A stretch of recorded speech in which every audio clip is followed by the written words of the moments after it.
What's good, everyone? Welcome back to another reaction video. Today we are reacting to Game Theory, The End of Mascot Horror. I have no idea what this one's all about, but considering that Mascot Horror, it probably has everything to do with the whole indie game horror genre and all the mascots they represent. So I hope you all enjoyed this video. If you did, hit the like button below, hit the subscribe button to support the channel, support the content provided, and so on and so forth. Hit the notification button, be notified immediately when a video comes out. If there's any videos you'd like to recommend that I should react to, put it down in the comment section below and I'll react to it as soon as possible. The link to this video is going to be down in the description below, so be sure to check that out to see the original video. And be sure to give Game Theory some love and support for the video that they made that I'm reacting to.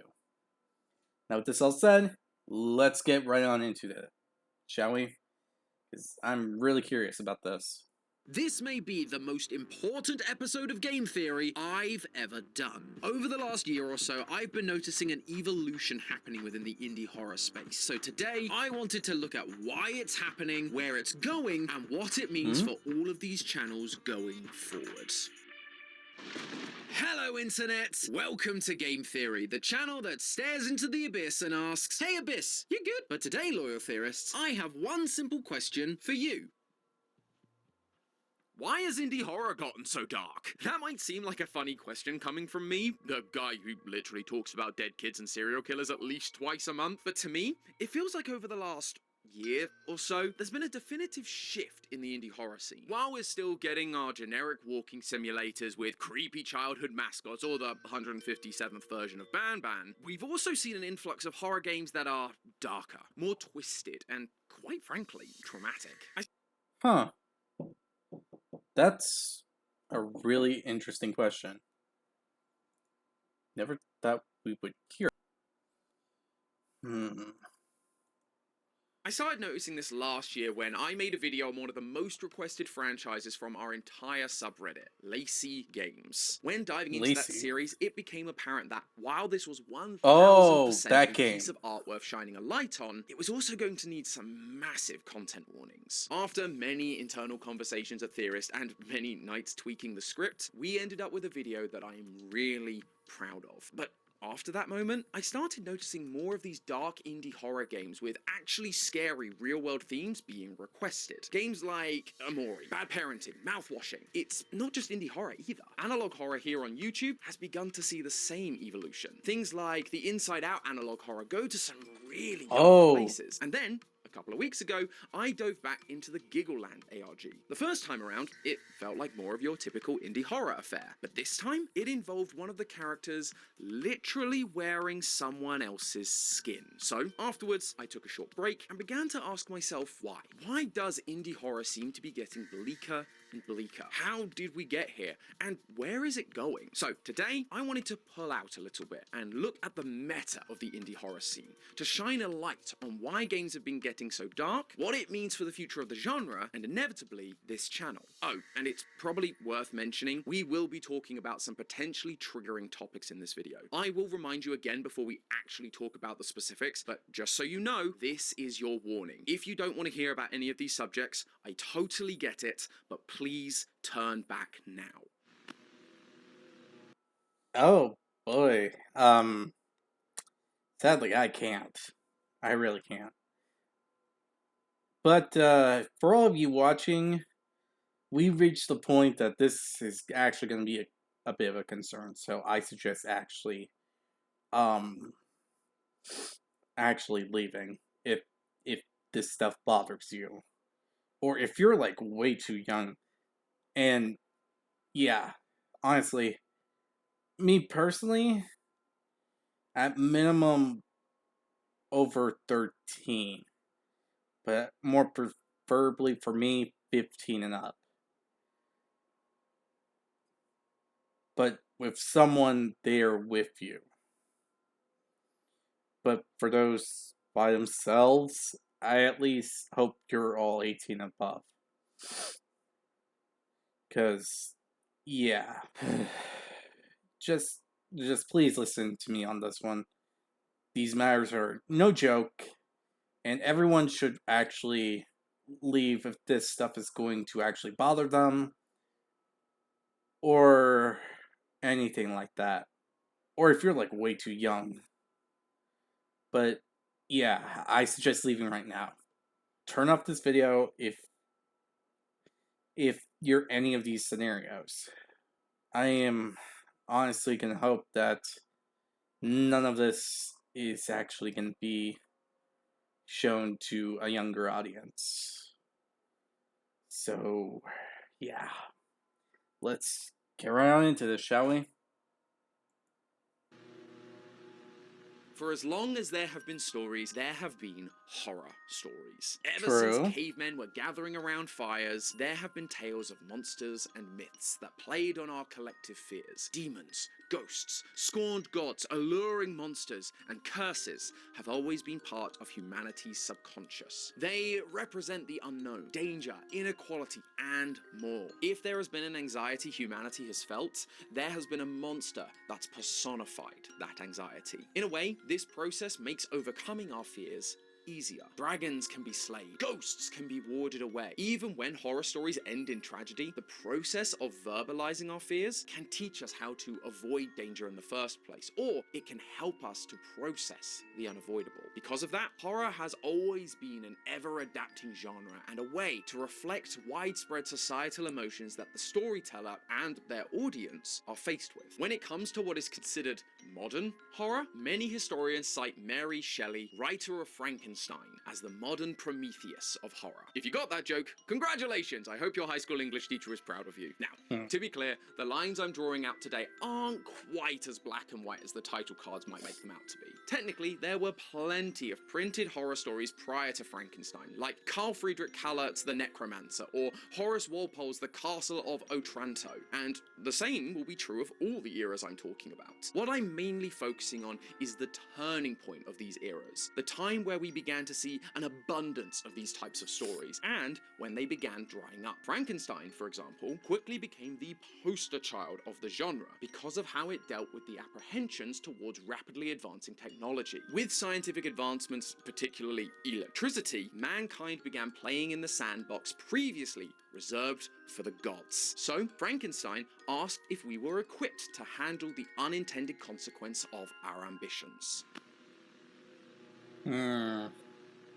The next big movement in horror came at the dawn of filmmaking. In the 1920s and 30s, German Expressionism brought about films like Nosferatu and The Cabinet of Dr. Caligari. These sharp and twisted horror pieces reflected Germany's emotional response to the First World War and the rise of fascism bubbling up within the populace. Likewise, the 40s and 50s produced surrealist films across the globe that evoked the mangled battlefields of World War II. Body horror was popularized during this era, employing a graphic, visceral shock to access that historic, traumatic experience of the war. Atrocities committed across Europe and the severe nuclear devastation in Japan inspired some of the more gruesome and unearthly visuals. And yes, Godzilla. In the 1960s and 70s, supernatural and religious horror reigned supreme, with films like The Exorcist. Set in Washington, D.C. and released during the apex of Nixon's Watergate scandal, which I learned about recently on GT Live, the film was intended as a direct response to the Vietnam War. In addition to the obvious display of protest in the film, there are more subtle suggestions of the period's history influencing the film. The Exorcist ultimately ends in an exhausting, uneasy draw between good and evil. Although Reagan lives, Father Marin is forced to jump out a window to his death by the demon that once possessed Reagan. This unsettling conclusion mirrored the general uneasiness felt by the American people when the United States troops pulled out of the Vietnam War. During the 80s and 90s, due to the birth of the 24-hour news cycle, America was forced to become more aware of the horrors that were around them, namely child abduction. A few high-profile cases from that time, like the Greeley case of Janelle Matthews, so we're getting to this one, huh? As the stranger danger panic. The idea of a serial killer hiding among you, ready to pick off any unsuspecting children who were breaking the rules or by themselves, which, if it wasn't obvious, is the premise of most 80s and 90s slasher flicks, like Halloween, Friday the 13th, and Scream.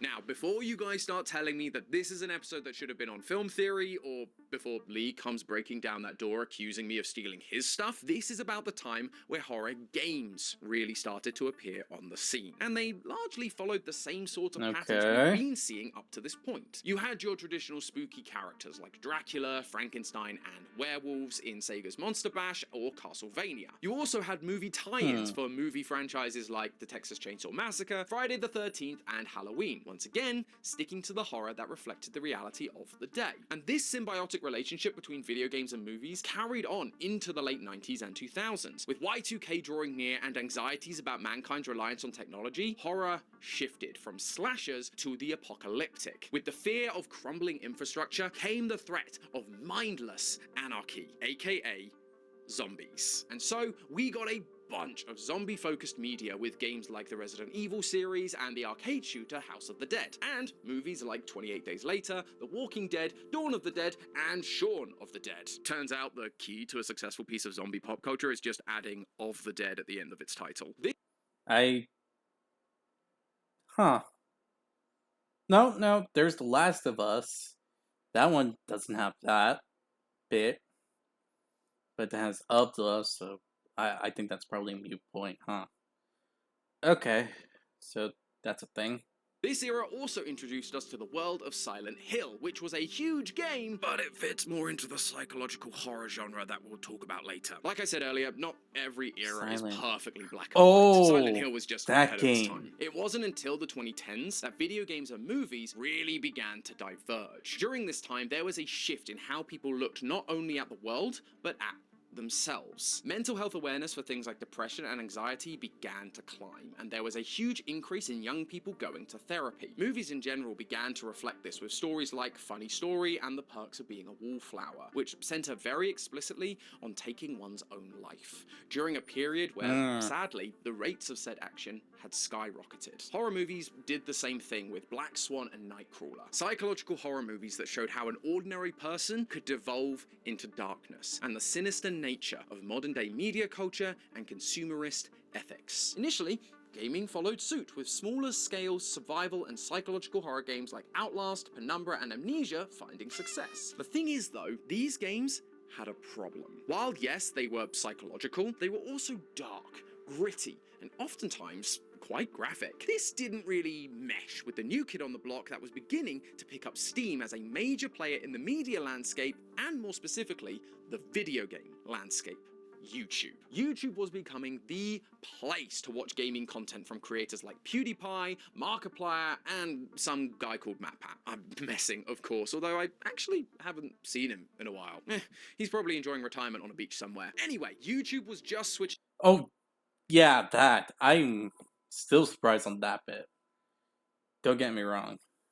I was surprised to see him on that. Honestly, I was pretty much stunned on that bit. Up their algorithm to favor watch time over views, and so longer Let's Plays were beginning to blow up. People would tune in from all over the world to see what games were being played, which was big for the industry, but these violent and grotesque looking games weren't sitting right with YouTube's other big priority: advertisers. YouTube was, and still is, an ad-based platform, and so they needed to appease the advertisers to keep them spending money on the platform to pay creators. The thing was, these advertisers weren't all that keen on all the blood and violence. They didn't like it in the videos or plastered all over the thumbnails of the site, which opened the door for one indie horror game in particular to slide on in and change the YouTube gaming landscape forever. Come on, you all know it. Say it with me now. Five Nights at Freddy's. That makes sense. For that kind of stuff, it's more of a jump scare. With the ones previously done, I don't know, it just gave a lot more of psychological stuff. It was grittier, it was darker, it brings one mentality into it. But when Five Nights at Freddy's came, it just brought up the uneasiness of being jump scared. That's really it. I mean, there was lore, but you would have to look really, really, really deep into the game. But that would be really it. Paved the way for what we now know as mascot horror. This was one of the first times we really saw a second factor come into the creation of horror content. It was no longer about just reflecting society, it was also about fitting in with the medium in which it was being shown. FNAF did still follow a lot of the tropes of psychological horror, revealing the evil in the mundane, destroying our sense of safety and familiarity by perverting the innocence of childhood nostalgia. However, unlike the games that came before, these mascot games were perfectly optimized for YouTube. Instead of violent gore and gritty realness, we now have a bunch of bright, colorful, and simply shaped characters that work great in thumbnails. Even on small scale, you can tell that this is Golden Freddy, you know that this is Huggy Wuggy, and you can see that this is Amanda. They're so recognizable at a glance that anyone scrolling YouTube will know what they're looking at, which not only allows you to play the YouTube game well, but it also plays the advertiser game well. Because at a glance, these characters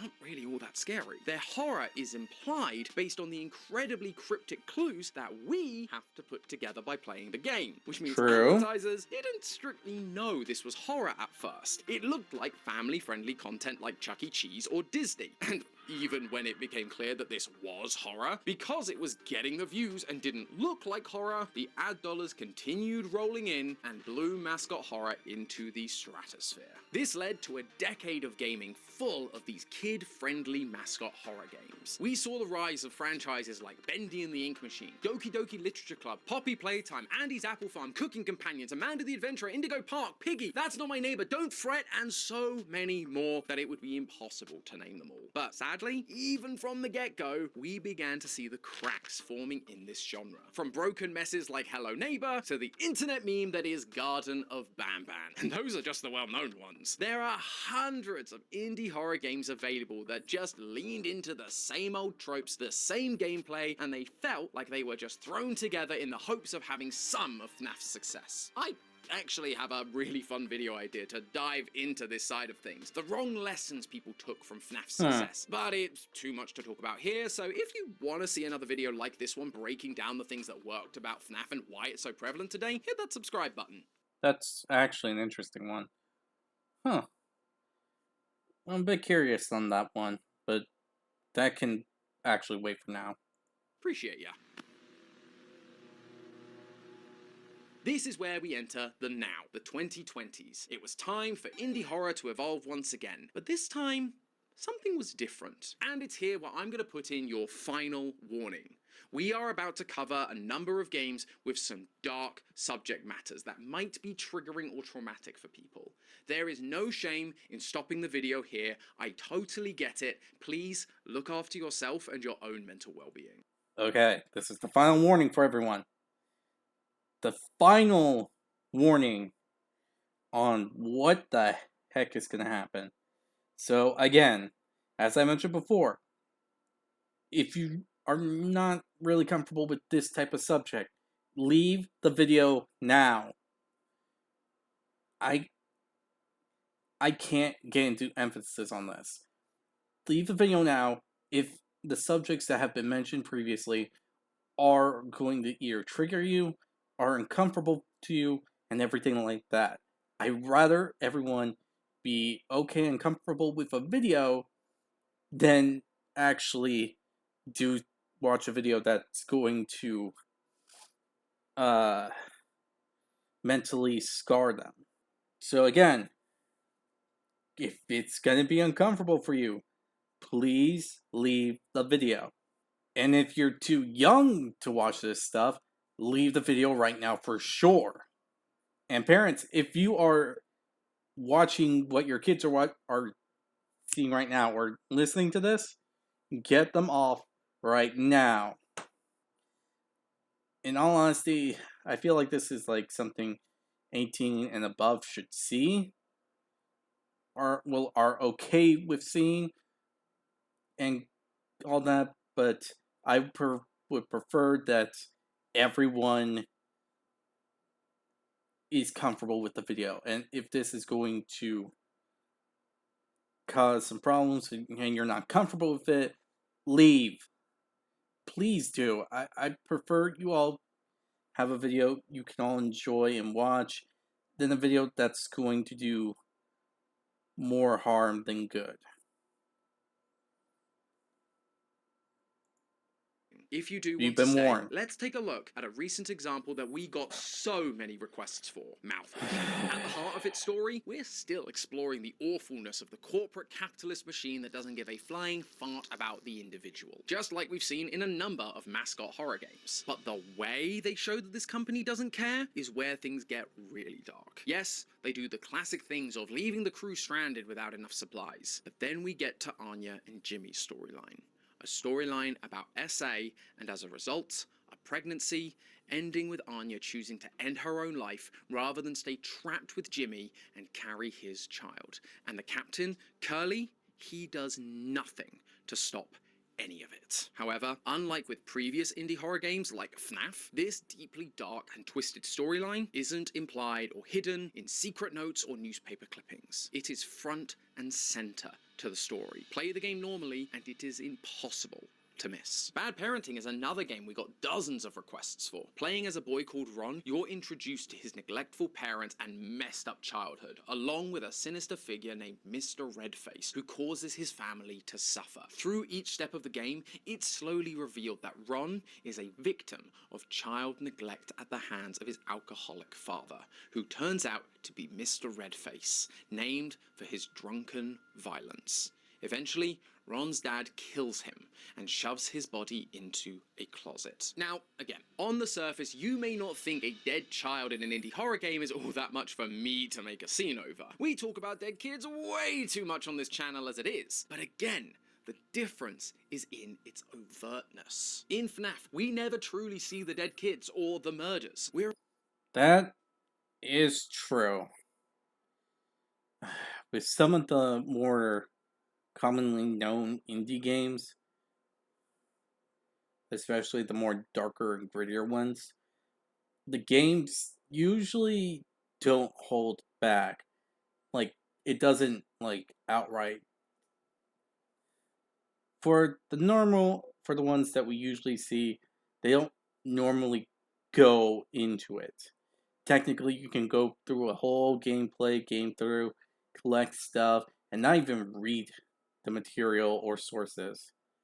You could just play the game and just do that.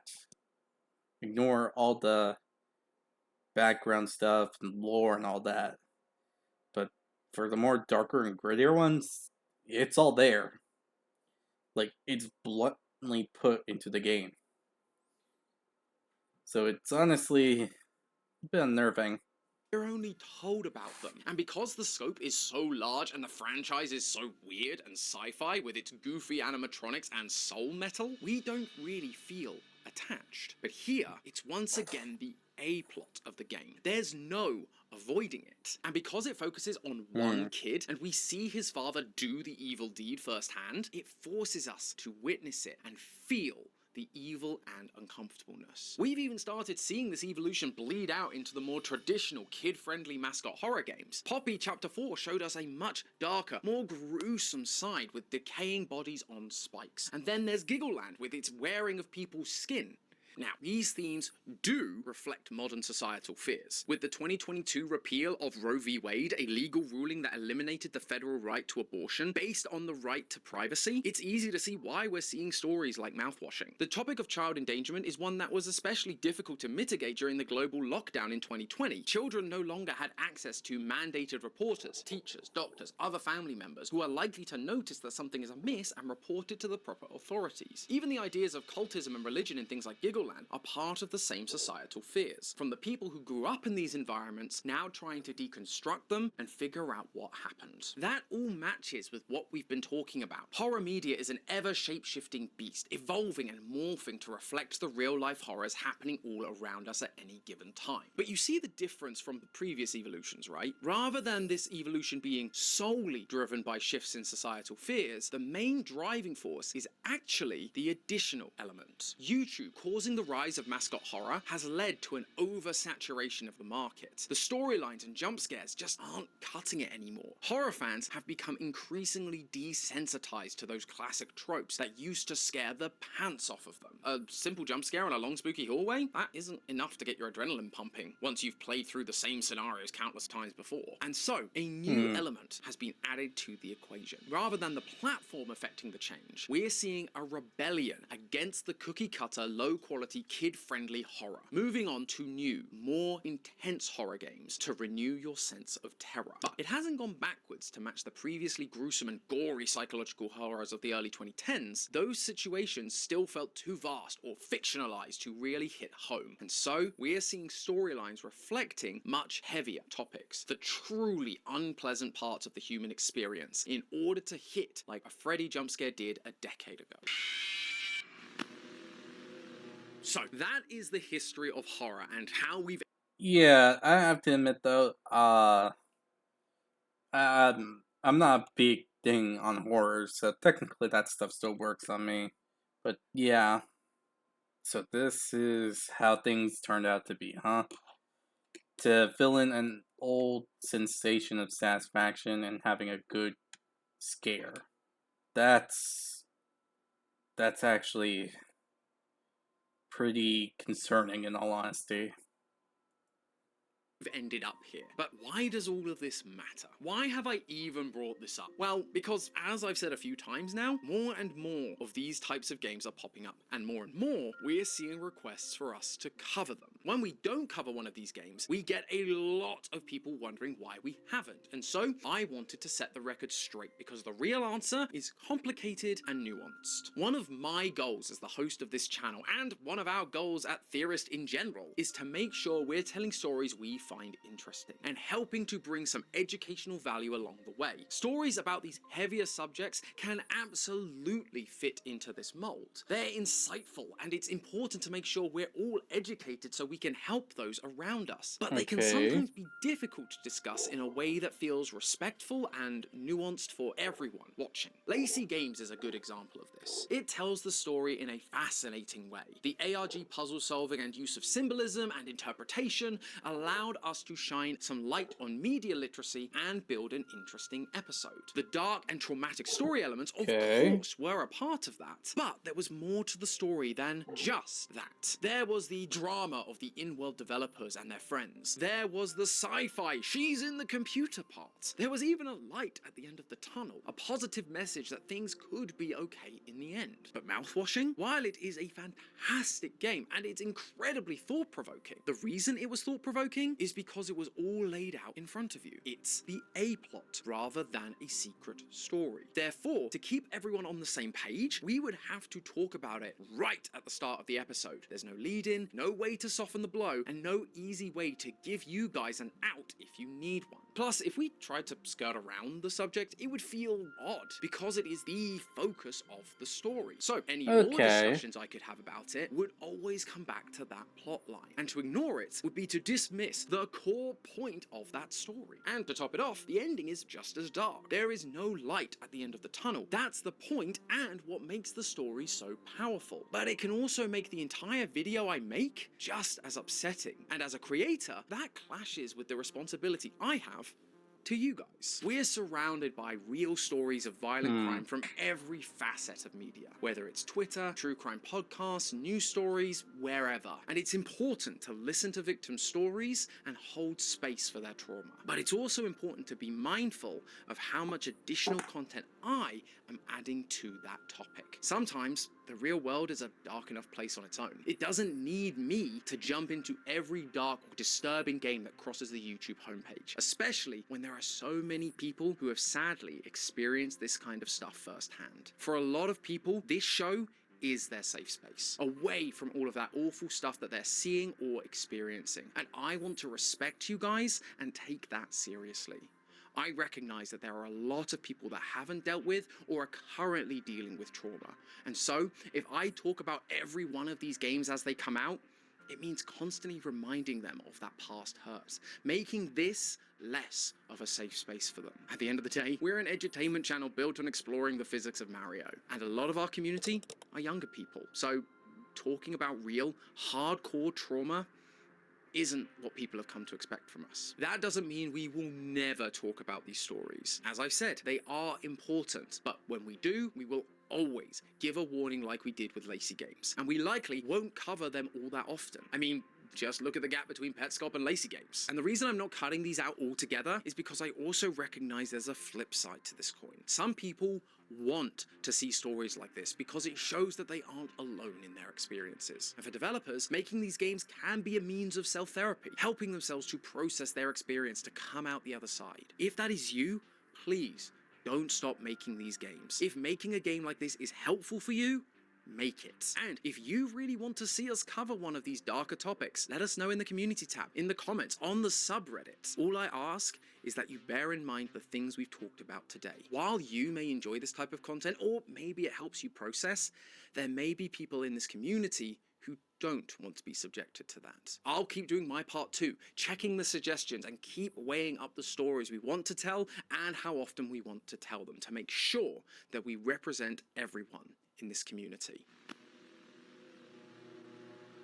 The good news is, this discussion, this process we're talking about, it's not something that's gonna be forever. Like all eras of horror, this too shall pass. Eventually, we will see mascot horror die off. I don't know exactly when that will be, but it just will. We're already seeing it reach critical mass, so it's only a matter of time until the balloon finally bursts. And when that happens, we may also see the end of this more darker style of media. Because if the traumatic narratives are there to be the antithesis to mascot horror, well then without mascot horror, you suddenly have no need for these darker, shock-inducing stories. And at that point, we may even see video games moving back into alignment with movies. Right now, the growing fear in society is AI. And unlike the rising fear of the reliance on technology we saw in the 90s, this is about the fear that technology will take over and replace us. We're seeing it already with movies like Companion or Megan, and surprisingly in indie horror games like FNAF. I can also see this direction working with the added element of YouTube and social media, because, much like mascot horror, visually it's not overtly gruesome or violent. Okay, so we're going... guess FNAF's ahead the ball game there, since they started the whole thing on AI horror. So the fact that they're ahead is... that is actually pretty interesting. Violent. It's clean and crisp and allows you to still use some of the tricks for advertisers and platforms like YouTube that we've seen work for mascot horror. But as time goes on, I also think we'll see another shift. One that will almost be like a resurgence of what we saw in the 20s and 30s. Host of Film Theory Lee told me about a friend's kid he spoke to recently and how they'd had a nightmare because their friend on the schoolyard had told them that World War III was gonna happen and they didn't want to die. That is a very real fear being felt by the younger generation due to the political climate across the globe right now. And so, when they grow up and start making games and movies, I can also see us returning to that state of mind, using more traditional style monsters with special powers and high intellect to represent the people and governments we're perceiving as plunging the world into chaos, just like we saw in old movies like Nosferatu. Oh, but would you look at that? Maybe this change will happen sooner than I thought. It is evolving, just backwards. But hey, that's just a theory. A game theory! Thanks for watching. World premiere on Game Theory. One decision by Scott Cawthon reshaped... That's... wow. That's a thing.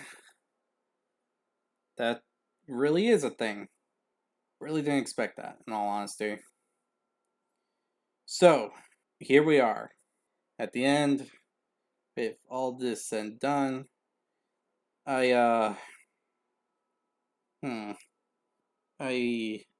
honestly don't know what to do at the moment. I am actually, truthfully, I don't know what to say here. Is this weird? I feel like this is weird. But yeah, we come full circle, have we? With everything. I just didn't think we would actually get here with this type of stuff. But it's I guess it's something we can't avoid, in all honesty. Yeah, the horror genre just gets crazy. Admittedly, I'm how do I go about this? Okay. Things went the way they did. No, that just sounds stupid. Anyway, my thoughts on the matter basically is that, well, I don't know. I'm just not a huge fan of the type of horror given. Mainly because, well, the mentions of this type of stuff honestly unnerve me because, I don't know, I'm not just completely comfortable just going on and about when it comes to matters like that. It just brings a sort of discomfort to me because it just makes me think why the heck this type of stuff happens and why uh it, it also makes me think why such things are possible. It honestly brings me to a really moody point that it just makes me want to it just brings issues to me basically, and it just makes me think too hard on the matter. Like, I won't be okay until like a while. Like, it could take me hours, could take me days, just wondering about it. It. I, does anyone get it? Does anyone get what I mean? It's hard for me to actually try to describe the matter because they just bring issues for me. Anyway, I hope you all enjoyed this video. If you have seen it from beginning to end, like, comment, subscribe, notification, all that stuff. And I'll see you all in the next video. Bye.